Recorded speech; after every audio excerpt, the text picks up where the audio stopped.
Welcome to the Decoding the Unicorn podcast. Here's your host, Sarah Causey. Hello, and thanks for tuning in. Welcome to episode 25 of Decoding the Unicorn, the podcast. I appreciate you joining me. In this episode, I want to talk about a passage from Decoding the Unicorn titled Coffee, Donuts, and Dag. Have you ever worked at a company where it seemed like feedback wasn't exactly welcomed?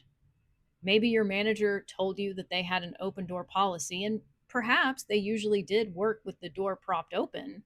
But if you went in to report a bottleneck, to identify a problem or a glitch in the system, to offer any kind of constructive criticism whatsoever, you could tell that in actuality it was met with resentment. It's like the idea of providing feedback is trotted out for the public or perhaps during the interview process. But when you're really in place in the company, there's much more an attitude of sit down, shut up, and don't make any waves. If you've ever been in that situation as an employee, or if you're a people manager and you know that you need to do better about accepting feedback and constructive criticism from your team, stay tuned. In the shadow of the Cold War, one man stood alone. Dag Hammarskjöld was the world's most unusual diplomat, introspective but unflinching, poetic yet pragmatic. As Secretary General of the United Nations during one of the most volatile eras in modern history, he navigated emergencies like the Suez Canal and the Congo crisis with moral clarity and an iron spine. He made powerful enemies who preferred their wars profitable and their peacekeepers obedient. But that wasn't Dag. Ready to go deeper? Pick up your copy of Decoding the Unicorn, a new look at Dag Hammarskjöld today. I spent about 15 years doing HR staffing and recruiting work, and it definitely gave me a front row seat to the way decisions are made, to see and hear real conversations in real boardrooms about hiring, firing, people management, performance improvement plans, and so forth. I've said this before and I will repeat it. There are a lot of companies that do not want a maverick. Whatever they may say for public consumption, whatever they may say when they roll out the red carpet for interviewees, very often they want compliance, control, conformity, and obedience. And sometimes that extends out so far and so deep that the workplace becomes like a cult. You don't ask questions.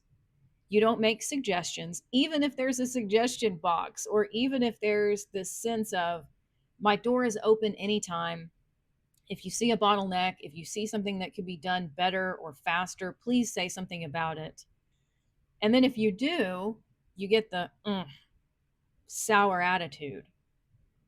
Oh, thanks. Thanks for letting me know. I'm busy. It's not a good time. It's met with resentment. I want to read a passage now from Decoding the Unicorn. Whenever I was thinking of the heading, Coffee, Donuts, and Dag hit me immediately. And I was like, oh, I just think that's so cute.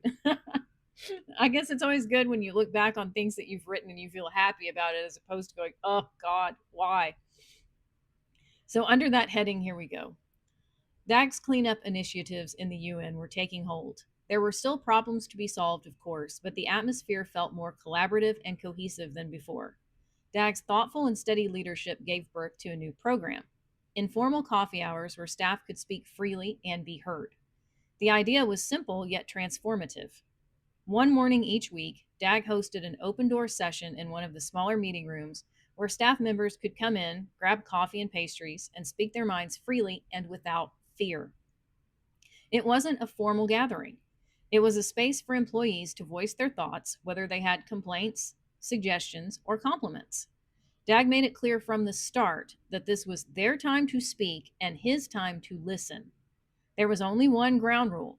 Honest communication was expected and would never be met with any form of reprisal. That Friday, the room was filling up, the scent of fresh coffee mingling with a hum of initial conversation. Dag took a seat near the edge with a notepad in front of him and a cup of coffee by his side.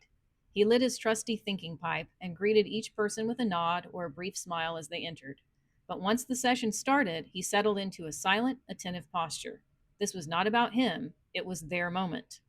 Dag became so unobtrusive during these meetings that, at times, employees nearly forgot their boss was there, his discreet demeanor allowing the conversations to flow freely while he absorbed every detail. A few minutes in, one of the typists, Susan, fiddled with her necklace, her fingers twisting the chain while she scanned the room before she finally spoke. I just wanted to say the new system to keep things in house is a huge relief. Some of those FBI agents were rather brutal with how they handled people, and it made everyone so nervous. Dag nodded slightly, jotting down a note but offering no response. His face remained open, inviting the room to continue. James, a legal advisor, went next. I'll be honest, at first I didn't know how to feel about all these changes. It's been tough since Lee left. I mean, I got along just fine with him. Never had any problems with the man. But I have to admit, these coffee hours, they're different. It's not every day you get to sit down and say what's on your mind without worrying about the consequences. At the risk of sounding, I don't know, corny, it's nice to feel like everyone is being heard. Dag smiled in acknowledgement, making it clear that he was absorbing every word without the need to interject or steer the conversation. A chuckle rippled through the room when Thomas from communications spoke up. Since we're being honest, can we talk about the beef stew in the main cafeteria yesterday? Yeesh, I'm pretty sure it could patch that massive pothole down on 42nd Street. Laughter broke out, and Dag, though silent, grinned readily. He didn't need to say anything. The giggles were already doing their job, lightening the mood and bringing the group closer together. Renee, a translator, went next. I've got something a bit more practical. Could we look into getting more comfortable chairs for the interpretation rooms? Sitting for hours on end can really take a toll. My seat doesn't have any padding at all, and it gets hard to concentrate when your legs are numb. Dag's head dipped slightly as he wrote this down, a serious expression on his face, pipe smoke rising. And so it went for the next hour, the room filled with a mixture of thoughtful reflections, minor criticisms, and ideas for improvement. Some were serious, others more lighthearted, but every voice had its moment. Dag remained quiet throughout, never interrupting. As this session ended, the room began to empty, employees chatting with one another as they left, and Dag noticed the good mood everyone held. He had plenty of feedback, some things that could be addressed quickly, others that would take time. He too was in a great disposition because people were opening up. They felt safe enough to share their thoughts, and the walls of mistrust were crumbling piece by piece. Imagine that. Imagine a workplace with such a thing. How much better the situation would be where you knew that you could speak freely, you could make suggestions if you wanted to. There's no pressure to attend. It's voluntary. You come if you want to, say what you want to, and then dip out at any time. If you wanted to just come in and have coffee and listen, you could do that. As an introvert, I think that part of it is so crucial. It's not mandatory. You're not being called on to speak in front of a small group of people and spill your guts in front of an audience. Come if you want to, say what you want to say, and you're not going to be criticized. This is not the boss's time to showboat and grandstand. I thought just the other day of an experience I had when I was resigning from a job. My direct manager and her supervisor sat in a meeting room and talked at me. They didn't want to talk to me or talk with me. It was very clear that they didn't really care why I was resigning. They wanted to just talk in circles and bloviate. It was very much about the two of them. And I knew right then and there, nothing will ever change at this place. Maybe once the two of them are out of the positions they're in, maybe. But it's so disheartening. At the same time, it's proof positive that you're doing the right thing. Because if you're trying to tender your resignation and two other people are just talking in circles, my God, I don't even know how they were stopping for air, how they were able to get oxygen to continue talking at me, because it was like, oh my God, wow. Wowie, woo, wee, wow. This is a lot. It's a lot to digest. But as I said, it confirmed to me that I was making the right decision to leave because they had no desire to hear what I had to say anyway. Unfortunately, far too many managers in the corporate world are like that. And don't even get me started on politicians that bloviate and make ridiculous promises that are full of hot air. But people managers at work could do so much better. And I think a lot of it boils down to ego. So many offices are structured like some corporate version of the television show Survivor. It's dog eat dog, devil take the hindmost. In order for me to look good, I think I have to make you look bad.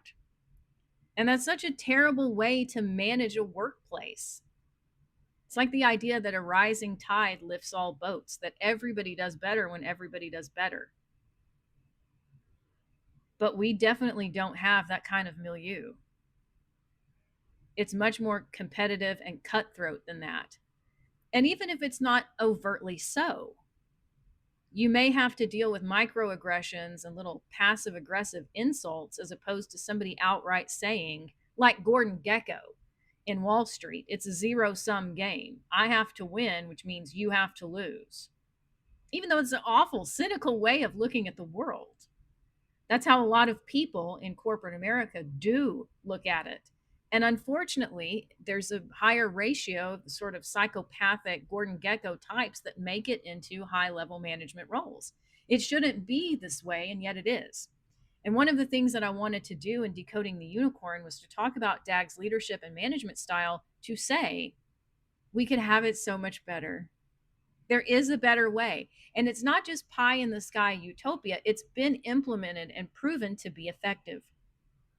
So whether you have worked in an environment like that was dog eat dog, backstabby, survivor like, or maybe you yourself are a people manager and you're bristling a little bit at this episode and you know that you could do better at listening without judgment, listening without taking it personally. I challenge you to do that. Have one of these coffee hours without reprisal and open your ears. Your ears should be functioning much, much more than your mouth.